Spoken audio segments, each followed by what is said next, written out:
السلام على سيد الأنبياء والمرسلين أما بعد فأعوذ بالله من الشيطان الرجيم بسم الله الرحمن الرحيم قال تبارك وتعالى في القرآن المجيد والفرقان الحميد تنزل الملائكة والروح فيها بإذن ربهم من كل أمر سلام هي حتى مطلع الفجر صدق الله العظيم وصدق رسوله النبي الكريم۔ اللہ تبارک و تعالیٰ کا بڑا کرم ہے کہ اس نے ہمیں بغیر طلب کیے فقط اپنے کرم سے، اپنے فضل سے، اپنے عدل سے ایک مسلمان گھرانے میں پیدا فرمایا۔ پھر کرم بالائے کرم کہ اپنے حبیب کریم صلی اللہ علیہ وسلم کی امت میں پیدا فرمایا۔ پھر کرم بالائے کرم کہ اس نے ہمیں اپنے حبیب کریم صلی اللہ علیہ وسلم سے محبت کرنے والا بنایا۔ یہ وہ احسانات ہیں، یہ وہ نعمتیں ہیں کہ اگر ایک مسلمان تاحیات ان کو اپنے پیش نظر رکھ کر اللہ تبارک و تعالیٰ کی بارگاہ میں اظہار تشکر کی عادت بنا لے تو کبھی بھی کمی نعمت کے شکوے میں مبتلا نہیں ہو سکتا۔ لیکن پھر اللہ تبارک و تعالیٰ نے اپنے حبیب کریم صلی اللہ علیہ وسلم کے صدقے میں مزید نعمت عطا فرمائی کہ وہی ہمارا خالق ہے، مالک ہے، وہ جانتا ہے کہ یہ بتقاضائے بشریت ہزارہا گناہ کریں گے، خطائیں کریں گے، دنیا کی مشغولیت بڑھ جانے کے باعث کثیر اعمال کے ارتکاب پر قادر نہ ہوں گے، تو اللہ تبارک و تعالیٰ نے ہمیں ایسے مواقع فراہم کر دیے کہ جس میں کم وقت میں ہم بہت زیادہ عبادات کا نفع حاصل کر سکتے ہیں، ثواب حاصل کر سکتے ہیں، اللہ تبارک و تعالیٰ کی بارگاہ میں درجات اور قرب کے حصول کے سلسلے میں تھوڑے سے عمل سے بہت زیادہ پا سکتے ہیں، اور اپنے سابقہ گناہوں کے کفارے کی احسن کوشش کر سکتے ہیں۔ انہی میں سے ایک بہترین موقع، ایک بہترین بابرکت رات شب قدر بھی کہلاتی ہے۔ اس رات میں اللہ تعالیٰ نے جسے سورہ قدر میں ارشاد فرمایا کہ اس رات میں فرشتے اور جبریل امین اپنے اللہ تبارک و تعالیٰ کے حکم سے مختلف امور کے لیے نازل ہوتے ہیں، اور یہ رات طلوع فجر تک سلامتی کی رات ہے۔ تو ہمیں اللہ تبارک و تعالیٰ کے اس احسان کی قدر کرنی چاہیے۔ جتنے ہمارے پوری دنیا میں دیکھنے والے بہن اور بھائی ہیں، ان سے ہماری گزارش ہے کہ ان راتوں کی ہمیں واقعی قدر کرنی چاہیے۔ ویسے تو یہ مشہور حدیث ہے، سرکار نے ارشاد فرمایا کہ شب قدر کو آخری عشرے کی طاق راتوں میں تلاش کرو، لیکن ایک بزرگ کا بہت پیارا فرمان عالی شان ہے، وہ فرماتے ہیں کہ تم جس رات کی قدر کر لو وہی شب قدر ہے۔ تو جو ممکنہ شب قدر کو پائے اور پھر بھی قدر نہ کرے، اور کوئی غیر شب قدر کو پائے لیکن اسے قدر والی بنا لے، تو ان دونوں میں بہت بڑا فرق ہے۔ تو اس لیے کوشش یہ کرنی چاہیے کہ جب یہ رات آئے تو بعض ہمارے بھائی بہن پوچھتے ہیں کہ جی کوئی وظیفہ بتا دیں، کوئی نمازیں بتا دیں، اور اکثر خواہشات ایسی ہوتی ہے کہ کوئی ایسی نفلی عبادت بتائیں کہ ہم کریں تو 1000 سال کی عبادت کا ثواب، 50,000 سال کی عبادت کا ثواب ملے۔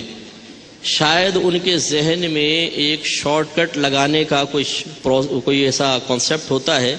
کہ ایک ہی رات میں عبادت کر کے آئندہ پوری زندگی کا ابھی سے جمع کر لو اور پھر بے فکر ہو جاؤ۔ تو پہلے تو میں آپ کو ایک عرض کر دوں کہ اس قسم کی روایات جو اس طرح بڑی راتوں کے ساتھ منسوب کر کے پرچوں وغیرہ کے اندر آپ نے دیکھا ہے تقسیم ہوتی ہیں، ان میں اکثر روایات موضوع ہوتی ہیں، جھوٹی ہوتی ہیں، جس میں ثواب کے بیان میں بہت ہی زیادہ مبالغہ آرائی سے کام لیا گیا ہو۔ وہ اکثر روایات علماء اس کی علامت یہ بیان فرماتے ہیں، وہ موضوع روایات ہوتے ہیں۔ ہونا یہ چاہیے کہ اس رات کا خصوصی طور پر پہلے سے اہتمام ہو، اور جیسے کہ نبی کریم صلی اللہ علیہ وسلم نے شب قدر کو صرف 27ویں کے ساتھ محدود نہیں فرمایا، 21، 23، 25، 27 اور 29 اگر مل جائے تو اب ہمارے ہاں المیہ یہ ہے کہ ہم 23 میں تو تھوڑی سی تیاری کرتے ہیں، 21 میں 23 میں تھوڑے سے ایکٹیو ہوتے ہیں، 25 میں تھوڑا سا بھاگتے ہیں، 27 میں مکمل طور پہ میدان میں کود جاتے ہیں، اور جیسے یہ ختم ہوتی ہے تو 29 سے مکمل برکات حاصل کرنے کے لیے کوئی تیاری نہیں ہوتا۔ ہمارا ایک ذہن بن چکا ہے کہ 27 مل گئی تو یہی شب قدر ہے، اس میں عبادت کر لی تو گویا کہ ہم نے ان طاق راتوں کی قدر کر لی۔ ایسا نہیں ہے، ہمیں 29 کی بھی قدر کرنی ہے۔ اب یہ جو موجودہ الحمدللہ ہمیں رات حاصل ہوئی اور اس کی برکات ہمارے سامنے موجود ہیں، اس وقت بھی اللہ تعالیٰ کی ہزارہا رحمتیں ہم پر نازل ہو رہی ہیں۔ اس میں تمام دیکھنے والوں سے گزارش ہے کہ ایک تو عبادات کا ارتکاب، اعمال کا ارتکاب، اس میں نوافل بھی ہو سکتے ہیں، قرآن عظیم کی ترجمہ تفسیر کے ساتھ تلاوت، مختلف ذکر اذکار، درود پاک کی کثرت، اور اس طرح جو ماشاءاللہ جیسے ایئر وائی پر ہماری یہ محفل ہو رہی ہے، مختلف اسکالرز آئیں گے، نعت خوان آئیں گے، اور کوشش یہ ہے کہ زیادہ سے زیادہ اس وقت کو اللہ تبارک و تعالیٰ اور اس کے رسول کریم جو ہم نے عمل کیے ہیں انہیں محاسبانہ نگاہ سے دیکھنے کے لیے اکثر افراد تیار نہیں ہوتے۔ ہونا یہ چاہیے کہ اپنی سابقہ زندگی پر اس رات میں ایک محاسبانہ نگاہ ڈالیں۔ کس کا حق مارا ہے،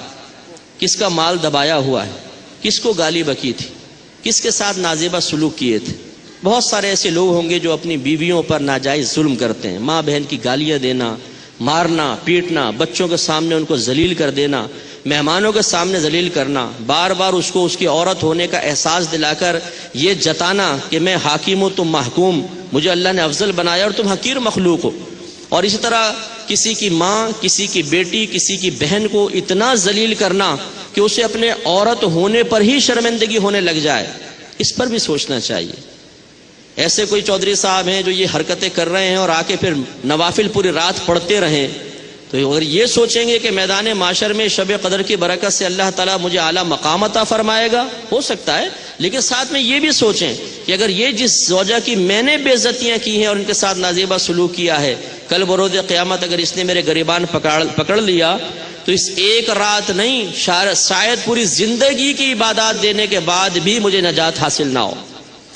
وراثتیں دبائی ہوئی ہیں عورتوں کی، بہنوں کی، پھپھی کی، خالہ کی، ماؤں کی، اور کھا رہے ہیں اور ڈکار تک نہیں لیتے ہیں۔ لوگوں کے قرضے لینے کے بعد دینے کا ذہن ہی نہیں ہے، نمازیں قضا ہوئی ہیں، بری عادتوں نے مکمل طور پہ گھیرا ہوا ہے۔ طاق راتوں میں بھی بہت سے ایسے ہیں جو فحش ویب سائٹس کے وزٹ کرنے سے باز نہیں آتے، بد نگاہی جاری و ساری ہے۔ ان چیزوں پر بھی ہمیں توجہ کرنی ہے کہ یہ رات بڑی پاکیزہ رات ہے، بہت افضل رات ہے۔ اللہ تبارک و تعالیٰ کی رحمت چھم چھم برس رہی ہے۔ اللہ تبارک و تعالیٰ کی رحمت بہانے تلاش کرتی ہے۔ حقیقت یہ ہے کہ ہمارے گناہوں نے رب کی رحمت سے کچھ بھی نہیں بگاڑا۔ اگر وہ ہماری تمام زندگی کے گناہوں کو لمحے بھر میں بخش دے، وہ اس پہ یقیناً قدرت رکھتا ہے، بس توبہ کرنے والا اور اللہ تعالیٰ کی رحمت کو سنجیدگی کے ساتھ طلب کرنے والا ہونا چاہیے۔ تو اس محفل میں بیٹھ کر جب آخر میں انشاءاللہ دعا وغیرہ ہوگی، سارے گناہ اپنے ذہن میں ابھی سے لے کر آئیں۔ آپ محفل سے محظوظ ہوں، رحمتیں حاصل کریں، لیکن کاش ساتھ ساتھ کچھ ندامت کے آنسو بھی ہوں۔